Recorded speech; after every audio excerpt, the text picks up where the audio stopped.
नमस्कार रेशीम मित्रांनो, आज व्हाईट गोल्ड चॉकी सेंटरच्या निर्जंतुकीकरणासाठी काय उपयोग केला ते आपल्याला दाखवण्याचा प्रयत्न करतो की हे गावरान कुक्कुटपालन आम्ही इथं 5 गुंठ्याला असं बघा हे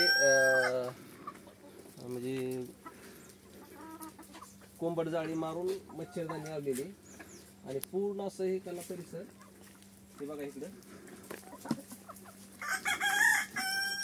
तुतीची झाडं आहेत, शेवग्याची काही झाडं आहेत, ह्यांना फिरायला थोडं मुक्त संचार केलंय आणि इथं कोंबडीला थोडं गुळ पाणी पण दिलंय आपण आणि त्या विषयाला इथं हातग्याचं झाड आहे, तुतीची झाड आहेत ह्यांना सावलेलं बसण्यासाठी. आणि ज्यावेळेस बेडमध्ये बेड बदललं जातं चॉकीमधलं ते हे कोंबड्याला दिलं जातं. मग त्यातली जी पूर्ण आळी फळे त्यात गेलेली हे पूर्ण त्यांचं निर्जंतुकीकरण करतात. मग माझ्या हिशोबानं प्रत्येक रेशीम शेतकऱ्याकडे 1-2 तरी गावरान कोंबडी पाहिजे, कारण की जी फॅसरी, ग्लॅसरी, खडू, मस्कार्डिन हे जे रोगाची आळी निघतात हे जर कोंबड्याला दिलं तर तुम्ही इकडे तिकडे जे वेस्टेज फेकून येतात, जे की उजीचे पिपे असतील, तुमचं शेड ज्यावेळेस कोश विचून जातात त्यावेळेस 2-3 दिवस त्यात ती कोंबडी सोडणं, मग ती तुमच्या तिचं खाऊन घेते आणि तिचं जे अन्न खाल्ल्यानंतर आपल्या त्यातून फायदा हे होतो की आपलं निर्जंतुकीकरण शेड चांगल्या पद्धतीने होतं. तर अशाच पद्धतीनं सुद्धा आपण त्यांना अंडी घालण्यासाठी पण सोय केली.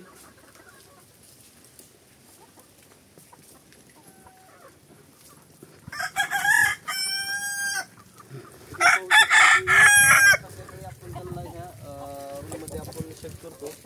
तर एक कोंबडी पण अंडे द्यायला बसायला लागली, तर ते असे तेलाचे डब्बे, काही कॅरेट असे आपण लावलेत. तर ह्यातून शेतकऱ्याला एकच उपदेश देण्याचा विषय आहे की तुम्ही 1, 2, 3, 5 पुस्तर जर कुक्कुटपालन म्हणजे गावरान कोंबडी केली तर तुमचं शेडचं निर्जंतुकीकरण आणि तुमचं जे वेस्टेज आळी तिचा योग्य उपयोग होऊन तुमचं घरकट खरकट असेल काय असेल तर हे खाऊन आपल्या रेशीम उद्योगाला एक आधार देणारं हे कुक्कुटपालन आहे आणि ह्यातून आपल्याला रेशीमाचा विकास होऊ शकतो रेशीम उद्योगात. धन्यवाद.